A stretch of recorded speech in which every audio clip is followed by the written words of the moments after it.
Ирэх цагийн өнгийг талдсан 90 зууны бүтээл ундарсан Өммийн говийн Эрдэнэсийн үлгий өнгө ногоон оюу талгаагаас мэдчилж байна.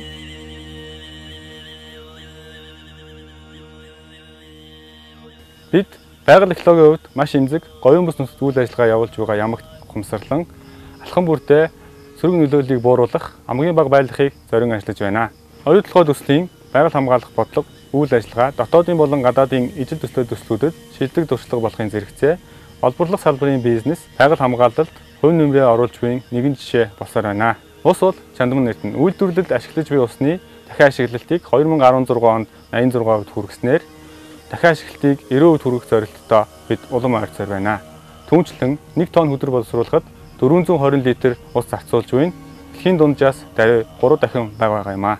Олон улсад нэр хүндрэхүй судлаачтай хамтран дэвшилтэд технологиг ашиглан говийн чимэг болсон булан хар сүлтийн сүргийг өргөн үрээнд судлаж байна. Ингэснээр булан хар сүлтийн сүргийн амьдрах орчныг тэлэх, хууль бус анги талсан зогсоох зэрэг хамгаалтын арга хэмжээнүүдийг судалгаан дээр үндэслэн бус нутгийн хэмжээнд зохион байгуулж байна.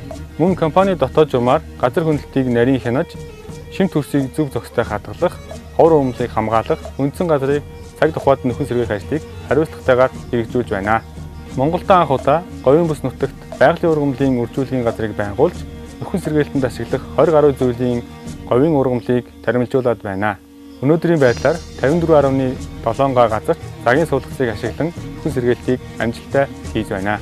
Аюул ослоос ангид байж нэгэн зориг, нэгэн баг, нэг хүн бүрийн хүчин чармаалтаар өндөр бүтээмж илүү амжилтанд хүрсэн бидний бахархал юм аа. Та бүхэндээ тулгуур төр байгуулагдсны 2226 жил их Монгол улс байгуулагдсны 811 жил ардын хувьсгалын 96 жилийн ойн баярын мэнд хүргэж аюул ослгүй сайхан наадхыг хүсэн өрөөй. хотод олноороо хуранжуулж хиймэр дүүрэн сайхан наадаарай.